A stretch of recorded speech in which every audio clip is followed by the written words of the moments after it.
Mga kaibigan, magandang hapon po at gabi po sa inyo. Sa pagkakataong ito, may tampok po tayong video kung saan si Father Darwin po ay lalabanan ng mga albularyo from North Cotabato and from Siquijor sa isang grand public debate kung saan ito ay sukatan sa kanilang mga katwiran kung bakit sila nananatili sa pagiging albularyo. At si Father Darwin naman ay kanilang tinututulan sa sinasabi ni Father Darwin na ang kapangyarihan ng mga albularyo is sa demonyo. Kaya ating panoorin itong topic ni Father Darwin patungkol sa bagay na ito. Narito. Magandang araw po mga kapuntos, at sa araw na ito po meron po akong tampok na video para sa inyo at sana ay magustuhan ninyo. Kaya sa mga bago pa po sa aming channel, please po don't forget to hit the subscribe button at ang notification bell para maging notified kayo sa bawat video na ilalabas ko sa channel na ito. At bilang kahilingan po ng punto por punto team at naway maintindihan po ninyo, sana po wag nyo pong i-skip yung mga ads sa aming mga video. Sa maliit na bagay na po na yan, malaking tulong po yan sa ating programa at sa ating ministry. Sana po maunawaan po ninyo. Maraming salamat po, kaya wag na po natin patagalin. Simulan na po natin.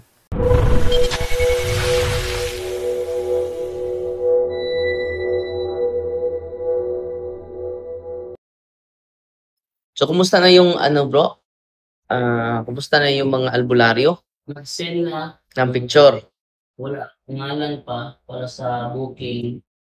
Doha from Davao to Cebu, then Tiaga from Cebu to Bilaran, then ang isa from Siquijor. Sure? Dalawa sila? Leader ang security, hindi kasi ng albularyo ng Siquijor. Siya yung pinaka-leader. may head sa katedral doon. Yung kahit. Mm-mm. Ayan po mga kaibigan, dalawa po makakalaban ni Father Darwin Gitgano ngayong darating na November 24 sa Tagbilaran City, Bohol. Dalawa po ito. Ang isa po ay taga Siquijor. Ito ay si Jonel Tumaroy. Ilang ha, ating double check ha. Yung mga nakakalaban ni Father Darwin Gitgano, si Jonel Tumaroy ng siya yung leader daw ng mga healer sa Siquijor, and then si Denmark Abing, no? Denmark Abing, wait lang. So hindi ko pala ito na-send kay makakadebate ni Father Darwin sa darating na November 24. Yung si Denmark naman, ito naman yung kumukontak sa amin, nakatago sa pangalan na alias Commander Leon. Yung kanyang kasamahan ay si Mary Grace Tagabe. Ito daw ay kanyang pasyente na ngayon ay kanyang assistant na at siyang kanyang researcher sa gaganaping debate ngayong darating na November 24. Okay, at si maganda po ito.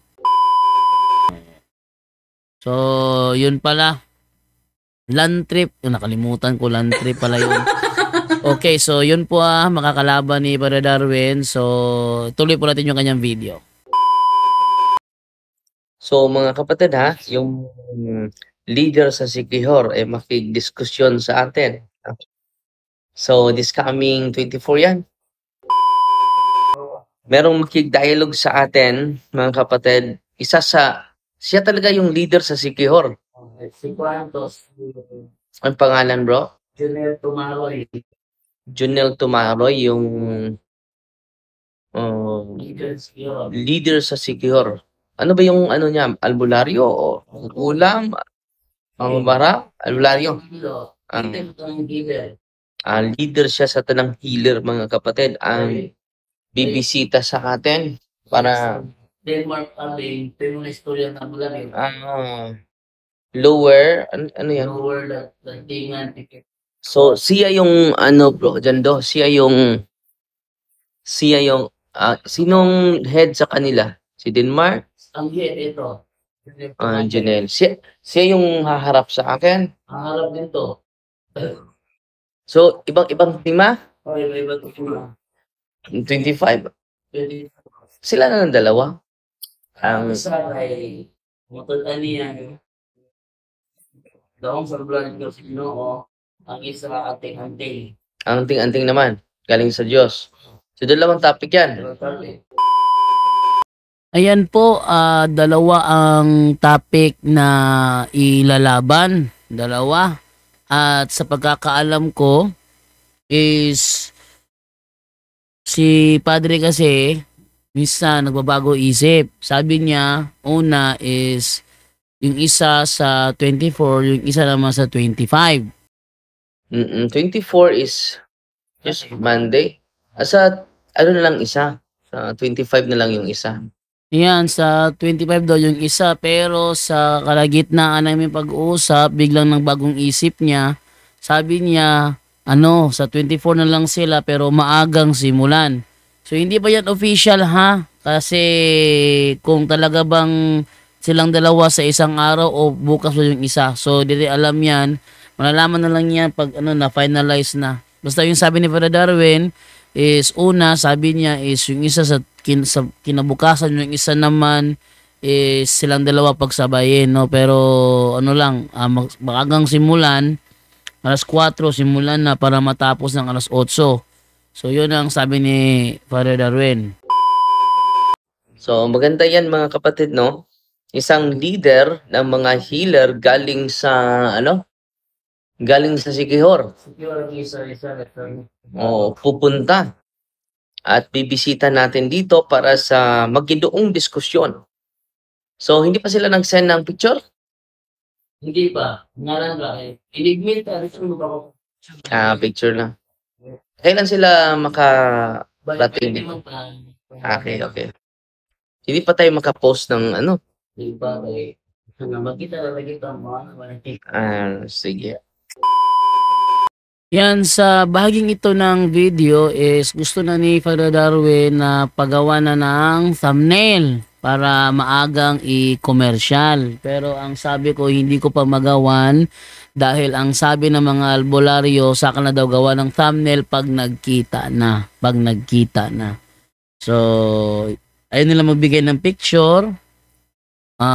Siguro ang picture lalabas na lang yan pag nakarating na sila. Kumbaga, para sinisiguro nila ba na mangyari muna talagang harapan bago magbigay ng picture. So, yun ang mangyari. Di pa ako makapag-post ng thumbnail dahil doon.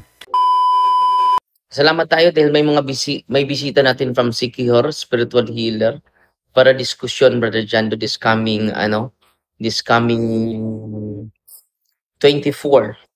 Monday yan, ang 25. Yan po ang, pwede din diskusyon tayo, magsimula tayo ng maaga, Brother Jando, no? Mga alas 4 na, magsimula na ako. Alas 4 hanggang alas 8 lang.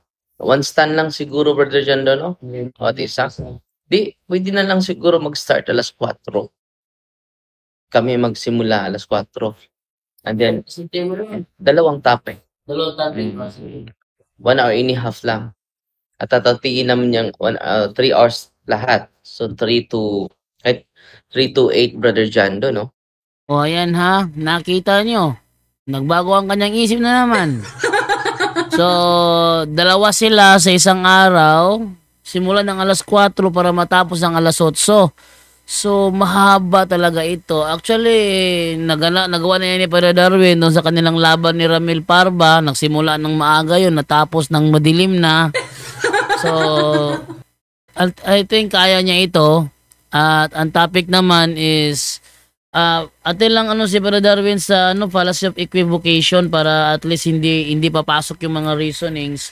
Kailangan pag-aralan ni Padre Darwin yung iba't ibang uri ng mga fallacy.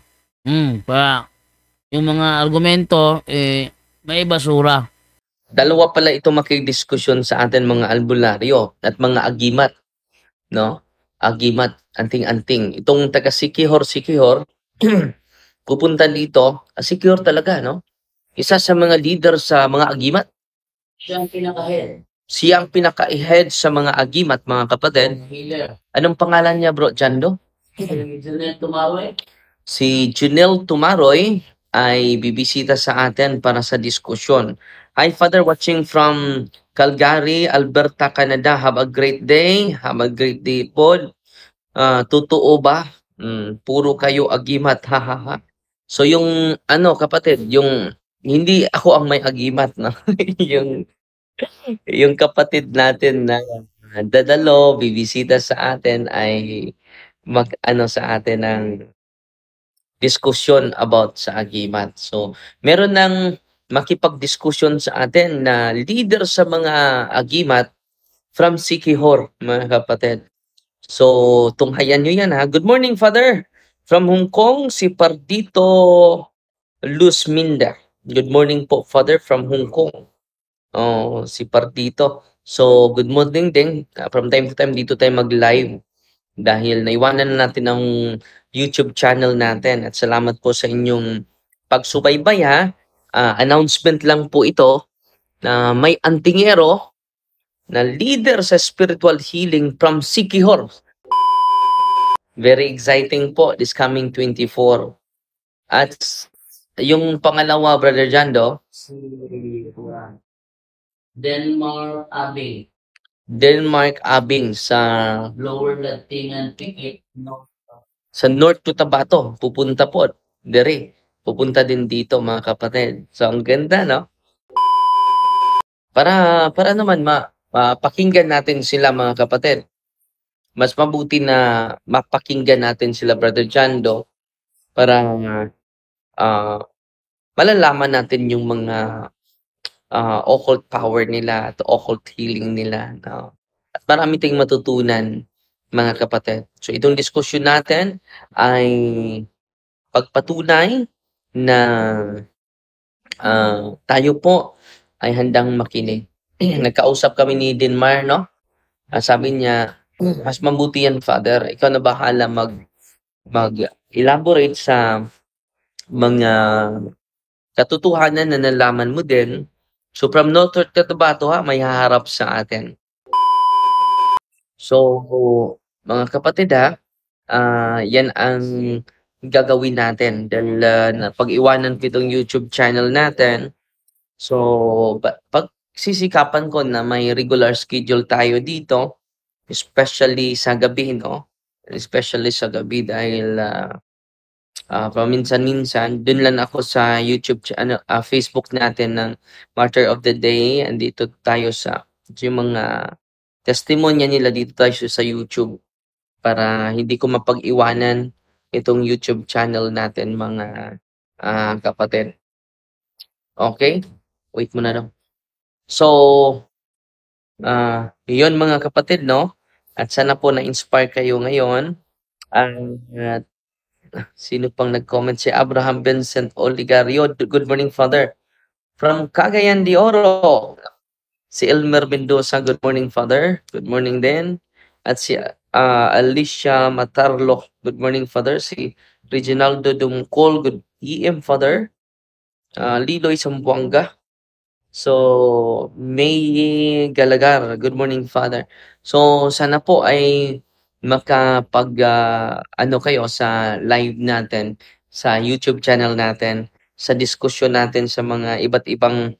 So hindi to basta-basta mga kapatid yung ating haharapin ay isang leader sa mga albularyo sa Sikihor. This coming 24 November 24. So yan po isang mapalang araw natin. Leader sa mga albularyo, anting-antingan, galing sa Sikihor. Makikdiskusyon sa atin this coming November 24. Abangan, dalawa po yan. At sa North Cotabato, meron din si Brother Denmar. Pangalan niya, so ito, maganda to. Dahil leader sa mga albularyo. Galing sa Sikihor, no? Sa Tambisan, San Juan, Sikihor. Si Denmar Abing, Davao, Lower Latingan, Pikit, North Cotabato. Leaders mga albularyo din. Makipag-diskusyon natin.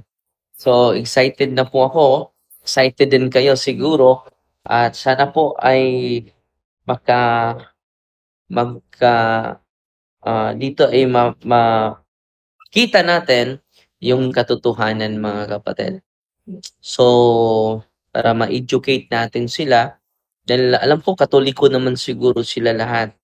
So this coming November 21 ay masama natin sila dito sa makarating sila dito sa Bohol. I-accommodate natin sila. Ayun po. So, abangan po natin yan. November 24, alas 4 ng hapon sa Tagbilaran City, Bohol. Dalawang albularyo makikipagtagisan laban kay Father Darwin Gitgano. So, paminsan-minsan lang po yan mangyayari. Kaya tiyak, may mga darating siguro manunood. For the first time, albularyo makikipagdiskusyon sa isang paring Katoliko. At malamang, mga nanonood dyan sa live na sa malayo, sa live na lang po kayo manood. Huwag na lang kayong pumunta dito kung masyadong maggasto sa pamasahe. Sa mga malalapit naman na gusto pumunta dito para para makapanood ng live, nasa inyo na po yan. Pero naka-live po yung ating debate gaganapin sa Facebook at YouTube. So abangan po ninyo yan. Maraming salamat po and bye-bye.